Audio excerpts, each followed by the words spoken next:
Salam alaikum. Dans cette vidéo, nous allons encore résoudre quelques exercices sur résolution de systèmes algébriques linéaires. Considérons le premier système composé de trois équations et deux inconnues. Donc, pour utiliser la méthode de Cramer, il faut d'abord écrire le système sous forme matricielle. Donc, puisque nous avons trois équations, donc nous aurons une matrice composée de trois lignes et deux inconnues, c'est-à-dire que nous aurons deux colonnes. Donc, nous avons de 3, 1, moins 2 et 3 et 2. Alors, les inconnus sont bien x et y et le second membre égale 3, 5 et 7. Donc, vous voyez, pour utiliser la méthode de Cramer, il faut que la matrice soit carrée. Mais dans ce cas, on n'est pas dans ce cas. Alors, ce que nous allons faire, nous allons extraire une matrice de déterminant carré de déterminant non nul. Nous allons choisir, voilà, les deux premières lignes. Appelons ça la matrice A'1. Donc, elle est composée de deux premières lignes de la matrice principale du système.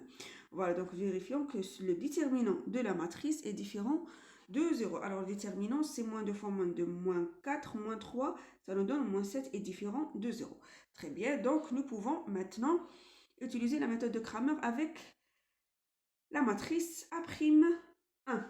Alors, voilà, donc nous avons toujours, donc il reste toujours, voilà, donc nous avons là deux lignes et deux colonnes. Nous avons toujours les deux variables x et y ne changent pas. Alors, pour calculer x, c'est quoi? La méthode de Cramer, c'est 1 sur déterminant de la matrice A'1 fois déterminant de la matrice. Voilà, donc nous travaillons avec A'1. Donc, le second membre, nous avons pris la première et la deuxième ligne, donc c'est 3 et 5. Donc, écrivons 3 et 5.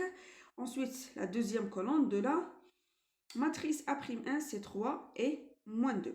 Voilà, donc après calcul, nous trouvons donc moins 2, moins 5, moins 7 sur moins 7, moins 1 fois 3. Donc x égale à 3. Et y, de la même manière, c'est moins 1 sur 7, la première colonne qui vient de 1, et 3, 5. Et voilà, maintenant, donc 5 fois 2, 10, moins 3, 7, sur moins 7, ça nous donne moins 1. Très bien. Donc, la solution du système partiel, voilà, donc des deux premières équations, eh bien 3, moins 1. Pour que x et y soient une solution du système S1, il faut qu'elle soit une solution de la dernière équation. Donc, vérifions que... vérifions que 3 et moins 1 est solution de l'équation 3. Voilà, il est clair que voilà, c'est la troisième équation. Donc, nous avons 3 fois x. Alors, on va écrire 3 fois 3 plus 2y moins 2. Voilà, donc nous aurons 3 fois 9 moins 2 égale à 7. Donc, et voilà, c'est bien le second membre. Alors, la solution 3 moins 1 est bien solution du système S1. Donc, le système admet une unique solution qui est bien 3 et moins 1. Et voilà, nous avons fini. Passons maintenant au deuxième système. Nous avons un système composé de 3 équations et 4 inconnues. Donc, nous aurons une matrice A2 composée de 3 lignes et 4 colonnes, qui est bien la suivante. Donc, 1, moins 2. Donc, il faut toujours vérifier l'ordre des inconnus. X, Y, Z, T. X, Y, c'est la même chose.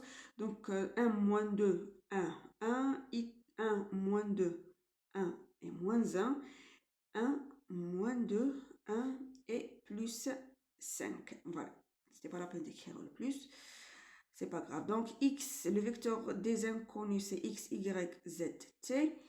Et le second membre est bien 1, moins 1 et 5.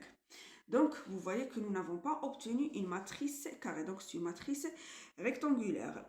C'est la même chose que le premier système. Donc, nous allons chercher une matrice ou extraire une matrice de A2 de déterminant non nul. Alors, appelons ça la matrice A'2. Mais avant ça, je voulais faire juste une petite remarque. Donc, remarquez que la première colonne, donc nous allons travailler avec les colonnes, elle est composée de 1, 1, 1. La deuxième, moins 2, moins 2, moins 2. Donc, les deux premières colonnes sont bien collinéaires, c'est-à-dire elles ne sont pas linéairement indépendantes. Donc, la première colonne égale à moins 2 fois la deuxième colonne égale à moins 2 fois la première. Et la même chose avec la troisième colonne. Donc, nous avons les trois colonnes sont linéairement, ne sont pas linéairement indépendantes. Voilà. Donc, ça veut dire quoi? Qu'on ne peut pas avoir une matrice d'ordre 3, c'est-à-dire composée de 3 lignes, 3 colonnes, qui est différente de déterminants différents de 0. Je répète. La première colonne et la deuxième et la troisième ne sont pas linéairement indépendantes. Donc, vous voyez que la première égale la troisième et la deuxième égale à moins 2 fois la première et la troisième. Donc, vous pouvez faire des calculs, sinon vous voyez qu'on ne peut pas extraire une matrice d'ordre 3 dont le déterminant est différent de 0. Parce que nous avons 3 colonnes indépendantes. D'accord? Maintenant, alors, ce que nous allons faire, nous allons chercher une matrice d'ordre 2. C'est impossible d'avoir une matrice d'ordre 3. Parce que pourquoi? Nous avons 4 colonnes. Donc, pour avoir une matrice d'ordre 3, nous allons éliminer au minimum, nous avons éliminé une colonne. Donc, il va rester nécessairement 2 colonnes qui sont dépendantes. Ou bien les deux premières, les deux au milieu, c'est-à-dire la deuxième, la troisième, ou la première et la troisième. Vous voyez, donc c'est impossible d'avoir une matrice d'ordre 3 de déterminant non nul. Donc nous allons réduire l'ordre. 3, passons maintenant à l'ordre 2. C'est la même chose. Donc nous allons chercher une matrice avec 2 lignes et 2 colonnes. Donc c'est la même chose, le même raisonnement. Alors, pour les deux premières, donc on va prendre, donc nous allons travailler avec la dernière colonne et une ligne des 3 premières colonnes. Par exemple, nous allons travailler avec les 2 dernières colonnes. Donc, considérons la matrice A'2 égale 1, 1 et 1 moins 1. D'accord? Donc, vous pouvez choisir 1, 1, 1, 5 ou 1 moins 1, 1 et 5. Ou la dernière colonne avec donc la première ou la deuxième, comme vous voulez. Très bien. Donc, le déterminant, vous voyez bien que le déterminant de la matrice A'2 est bien différent de 0. Donc, il est égal à moins 2 est différent de 0. Très bien. Donc, maintenant, nous pouvons appliquer la méthode de Cramer. Mais là, puisque nous avons 4 inconnus, donc nous allons réécrire le système S2. Alors, ce que nous avons dit, si le nombre des inconnus est supérieur au nombre d'équations, donc nous allons transmettre ou déplacer les variables, les inconnus qu'on n'a pas travaillé avec, dans le second membre. Alors, nous avons pris les 2 dernières colonnes, c'est-à-dire on va travailler donc les inconnus principaux sont bien Z et T, et les autres X et Y seront considérés comme des paramètres. Donc, le système S' devient Z plus T égale 1 moins X plus 2Y et Z moins T. Alors, nous avons travaillé avec les 2 premières équations. Donc, nous allons considérer les 2 premières équations du système S2. Alors, c'est Z moins T égale moins 1 moins X plus 2Y. Et voilà, nous résolvons maintenant le système S'2. Donc, la solution Z et T vont dépendre de X et Y. Alors, Z égale quoi? Donc, la matrice associée est bien A'2. C'est 1, 1, 1, moins 1.